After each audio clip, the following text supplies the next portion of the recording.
What's up, y'all? You're listening to the Eagles Postgame Report. Thanks for bearing with us. We're actually inside the A&M coaches box up in the press box at Ben Hill Griffin Stadium, and it's a little steep, so we're sitting in these wonky stools, but the AC's nice.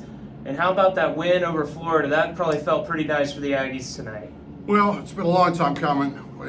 I said earlier last time we were on here, it's been nauseating talking about the 10-game losing streak on the road. Bottom line, it's over, and it's just not over. They dominated just about everything tonight, and really the score didn't indicate how dominating they were. Well, the story of the game was obviously Marcel Reed, of course. Came in, he was the backup quarterback. Connor Wegman couldn't go. Mike Elko confirmed after the game that he's got an AC joint injury in his right throwing shoulder that he sustained in the season opener against Notre Dame. Said, hey, we knew this was a thing. He progressed as we expected. Obviously, he played last week against McNeese, but then he got to practice Wednesday, did fine. Thursday had a setback, and it was just clear he wasn't going to be able to go. And, you know, it's a long season. You don't really want to risk a long-term injury if it's something you can hold a guy out for. And obviously that decision paid off in the way Reed played tonight. Well, obviously it's that what if. What if Connor Wegman had played, what have you. I don't think it's our point at this time to get into speculation. Not when they had such a losing streak. If they'd come in there, they make the penalties early. If A&M falls behind, who knows what happens. And if A&M loses, then A&M can't do anything. They lose their quarterback. No, A&M, first two drives, very impressive. Comes out, weather delay, they stay impressive. Any phase we want to talk to, there's going to be positives. Well, Reed obviously took center stage, but what really did Florida in was A&M's running game. A&M ran for 310 yards on 55 carries. They averaged 5.5 yards per carry. And that's the second week in a row A&M's rushed for over 300 yards in the game, Cease. Well, last week you could slough it off because it was McNeese. This week you're on the road in an SEC game, and let's be honest, they were running between the tackles a lot in the second half to make the clock run. They didn't even try to go out and get big yardage because they just want to win the game and get out of here. If they'd have wanted to and got after it, they'd have rushed for 350 or more if they'd have wanted to. But you want to win the game, you want to keep everybody healthy. And their domination, considering now they ended the game with their third center of the year, and we're not talking about that just because the offensive line dominated. And for 2 years, I've been one of many that said, what is wrong with this offensive line? Because it has been horrible for 2 years. They just opened up 2 times today, tackled behind the line. Last week, Harley, that's like 2 games where runners aren't, or quarterbacks not tackled behind the line. Adam Cushing must have a couple aces in the hole, or at least some ways to get a good hand. But hey, coming into the game, we knew that Florida's quarterback situation was a key storyline, and it played out, I think, how we kind of expected it to. They rotated the guys drive after drive, never strayed from that once. Mertz was clearly more effective, 12 of 15 for 195 yards. He had the touchdown pass in the second half of the third quarter that got them within 2 scores. But then they throw Lagway back out there, and you're kind of just scratching your head going, what are they doing? They have a chance to maybe get back in this. I thought the loser of this game would come out with a lot of question marks. Even if anyone would have lost this game, which we feel was they were a 4-point favorite. If they lose, I think they have a rough time on the road, three more road games left. Not that anything's in danger, but they wouldn't have had probably a good season. Now you look, and getting back to your case about Florida, you said at our last podcast, when you have 2 quarterbacks, you don't have any quarterbacks. And they don't have any quarterback. They have nothing to build on at this game whatsoever. Their defense was horrible. Their offense couldn't make plays when they needed to. And once again, it goes back to a wide variety of things. They're asking questions. A&M's asking positive questions like, how do you build on this? We saw a glimpse, I feel, of Colin Klein's offense today and things happening. So don't worry about Florida. They got problems. A&M, I think, has created problems for other teams. Well, we talked about how good A&M's rushing attack was on offense. The run defense was a big deal too. Florida only had 52 net yardage. We talked about, can Montrell Johnson be stopped? He had -7 yards, which is nuts.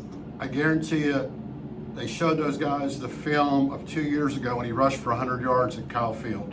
And I guarantee you they saw that, and A&M's defense was not going to let him get gone, and he didn't. And once again, the lines of scrimmage was night and day, and A&M was on the sunny side, and Florida was down and out. Well, obviously, you've already said it. This was a must-win game for A&M. It really changes the outlook of the season. Got Bowling Green next week. It's a game they should win. I think it'll catch their attention a little bit that they took Penn State down to the wire.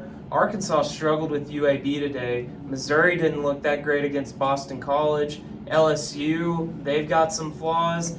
You look at the road ahead, and it's like, if A&M can get some momentum going, there's winnable games out there, but you can't take anything for granted. Yes, while we're taping this, Kentucky's giving Georgia a game. The problem is football's every week, and right now A&M's a high. When you haven't won since November, October, whenever it was, 2021 on the road, and you win that decisively, man, life is good. But if you're like Notre Dame and go home and lose to Northern Illinois, or you lose to Bowling Green, then you waste what you did today. Today was a big building block, and as we saw, can you add to it? Because so many teams in the country don't. What's your biggest positive takeaway from A&M in this game, and what's your biggest question mark about the Aggies moving forward still? Just once again I'm impressed with the offensive line, and I think we will talk about who the quarterback is, what needs to be, but when you're opening holes like they did today with your running backs, a lot of people can play quarterback. I don't know, can they open those kind of holes consistently against Arkansas, against Bowling Green? But the lines, both in defensive line today, was a lot better than we have. And Sherman said Elko wasn't worried about that. And did you say Sherman? Yeah, too many mics in my career, whatever, But the bottom line is, if you win the line of scrimmage, so many good things happen. Right now, A&M is winning, and they more than held their own against Notre Dame too, except, Notre Dame ran for too much.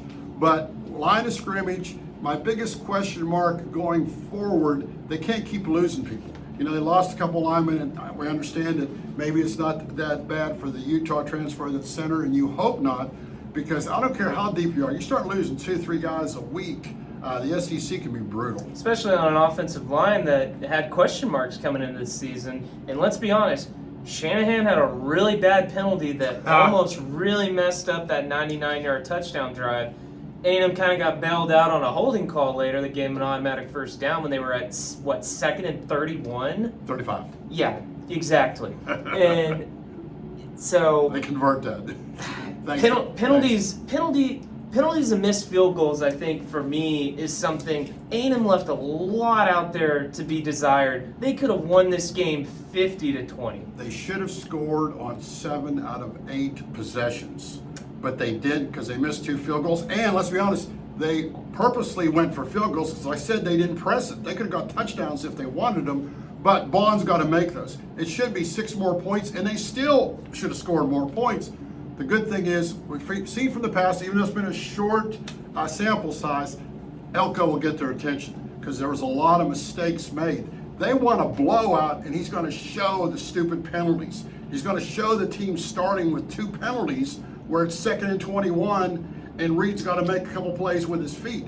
He'll show they made probably about, my naked eye, I would say like 15 mistakes today. But they played so well, and that's what a good team does. You overcome your mistakes. Well, Cease, we'll close out with this. You're about to start your grades.